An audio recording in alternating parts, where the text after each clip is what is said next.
So yeah, in high school we basically we know for sure that we were academic people and nerdish or nerdy. I don't know which one is fine. What are your recollections? How do you navigate or memory that time and sort of social, spiritual networks that we had? Okay. Yeah, so that's a very interesting part, because I think actually high school formed a huge part of who we became later on in life, as we've touched on the fact that we got born again, and we actually, I think our lives took a turn in terms of focus. Initially we were driven because of our situations from home. I think I remember that some of the things that made us actually have more commonality was our setup at home. You know, the poverty-stricken backgrounds, parents upset, almost making decisions of adults at a young age. It's some of the things that made us to have strong resolve of who we were and what we did in high school. And I think for the most part of it, we did not do things by virtue of us thinking they were good or not. They were good. We took good decisions, but we took mostly responsible decisions because we had dreams.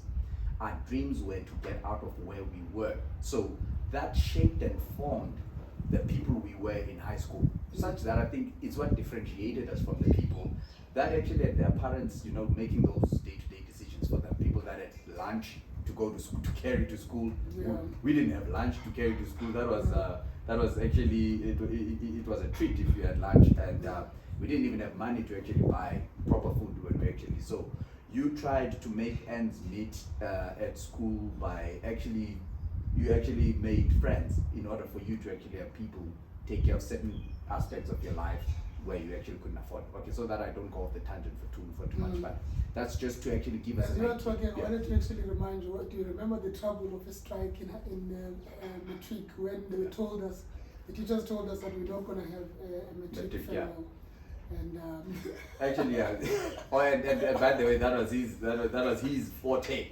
This guy. I mean, for those who actually met Olwam in varsity as well, they would know that he continued with the political aspect of his life, which is, I mean, he always had the flair for politics, and that was never my thing. I actually just, you know, it was one of those days like, yeah, you can go ahead. But then again, there was something that was your thing. You used to sell sweets. Yeah. You always had a plastic, plastic tray, maybe it's two fucking sweets, and then selling them at 20 cents, I don't know how much.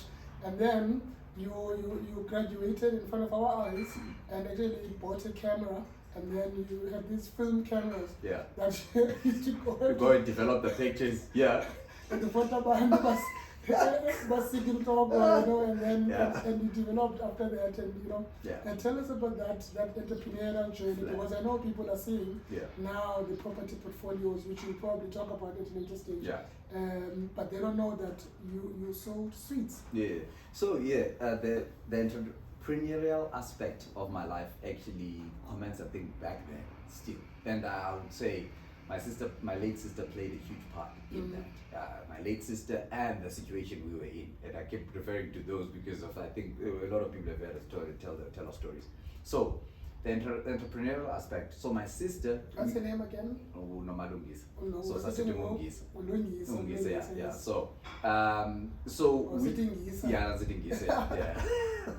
So So we stayed quite a distance from school. I had to take a bus from Metro Slovo to a New Bright.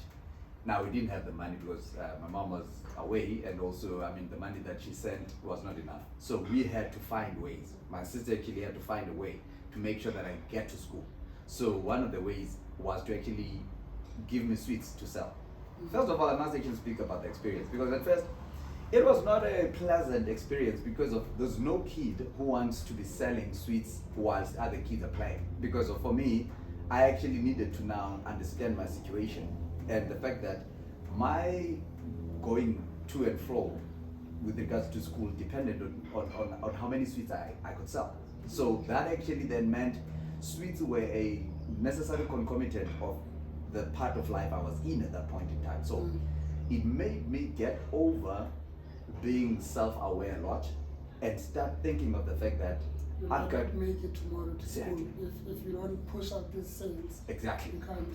And school was a huge part of what I needed to go through for me to achieve my dreams. I had dreams at the time, and you know, we've spoken about these things. I knew first of all that I was the one who was going to change the situation at home.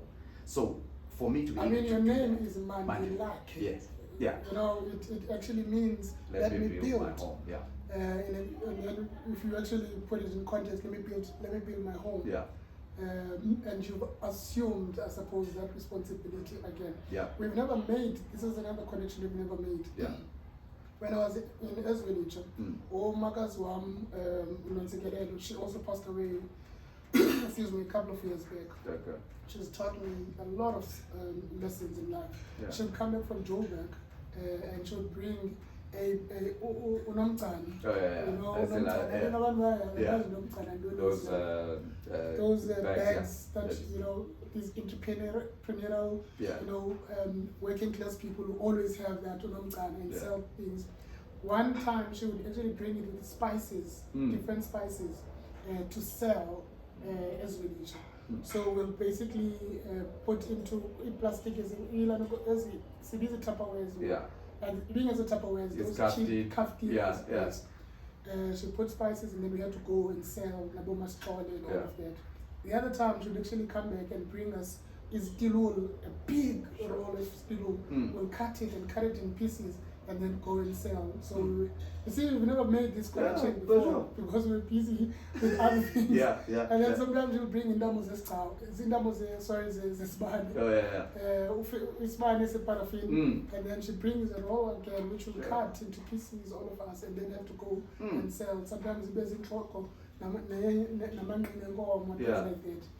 I hated it, but I think maybe it might have been something that that might have been one of those sort of first connection points, which I've never thought about it. Yeah. Yeah. It was a seed being sown. Yes. Because I mean, at this point, you've actually also taken an entrepreneurial role, also with regards to the company that you're running, Black Hat. Because of that, also had to kind of it had to come on at the particular point in your life. How many years has it been now?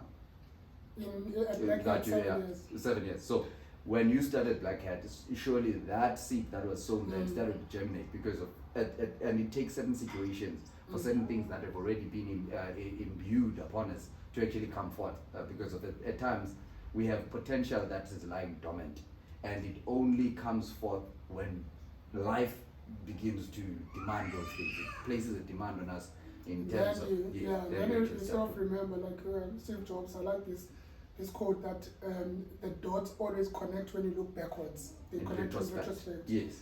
Yeah. I want us to perhaps go to the academic. In fact, I want us to go to the university experience because I knew that I wanted to go to university. Yeah. I knew that was something that was in my mind after high school, but then I didn't know how. Yeah. But you had a clearer vision, a direction. You knew how to apply, or you already came and you had already applied. Like, yo, let's get into this thing. Intermediate at the time are busy already after matric, Yeah. digging trenches by a peer 14. But you had already been interacting with the university process. Which also sort of propelled me directly, because I might have lingered even longer. That was actually an interesting experience and timing.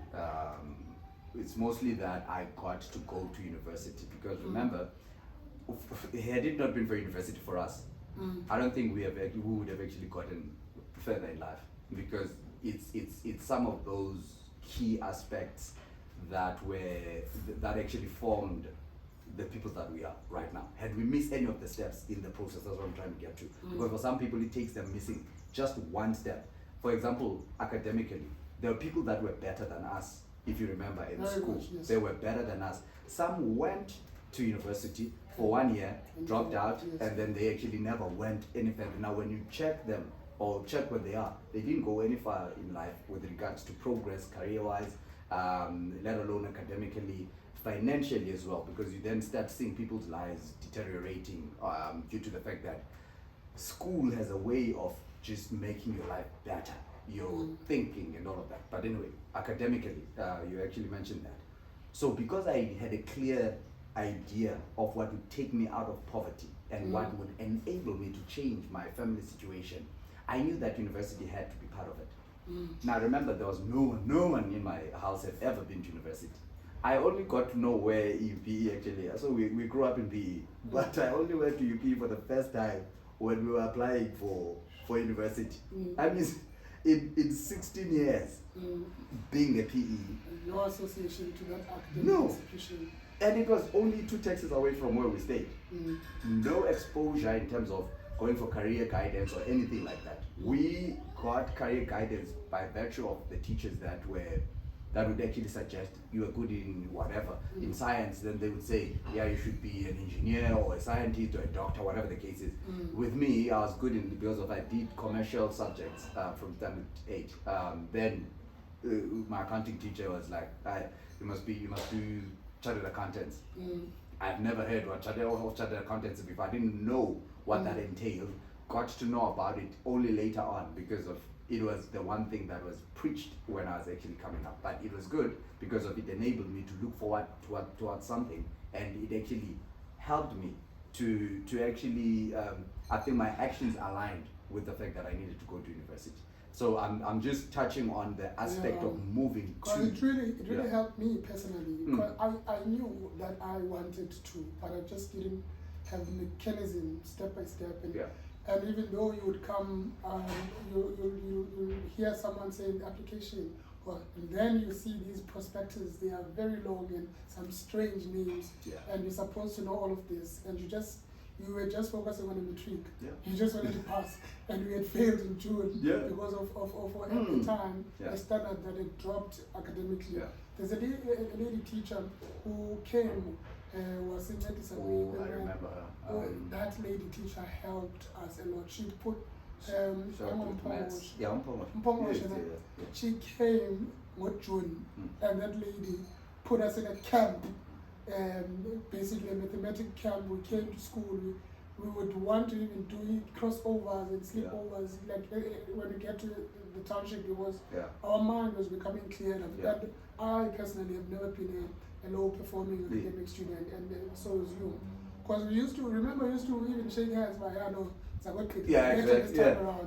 because I actually wanted to touch on that because of I mean, for sure we touch on a number of our own pointers, but there are derivatives or things that are coming out of these byproducts of the conversation. Because I think you know the whole thing of academics for society or for most communities, they easily rule children out as dumb at times when they are not academically performing, because they're thinking that children take no interest in the subject matter, which is academia. It doesn't matter what field they actually should. But have you noticed in your own life the fact that when the instruction or the teaching of any module or subject is not clear, it kills your confidence. It kills your sense of vigor with regards to that thing. And we actually are talking about an experience we had. Our maths teacher, I mean, I wouldn't even want to mention his name, didn't bother whilst we're doing matric to actually do what was necessary. We had to go out and find out content and find what was supposed to be done. We were doing matric for the first time.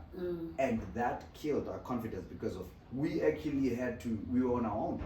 And we had no proper guidance until this lady came in. And she came in the process of us being already in matric, which means there are certain things we couldn't grasp well. We could have performed better, but we couldn't because of there were these.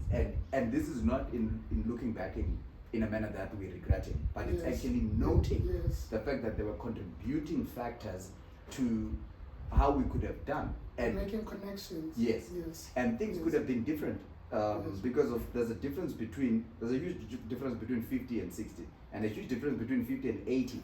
because right there, a kid who actually got a 50 and a kid who got an 80, they actually get distinguished in terms of who gets given certain access, financial bursary, scholarships, and all of that.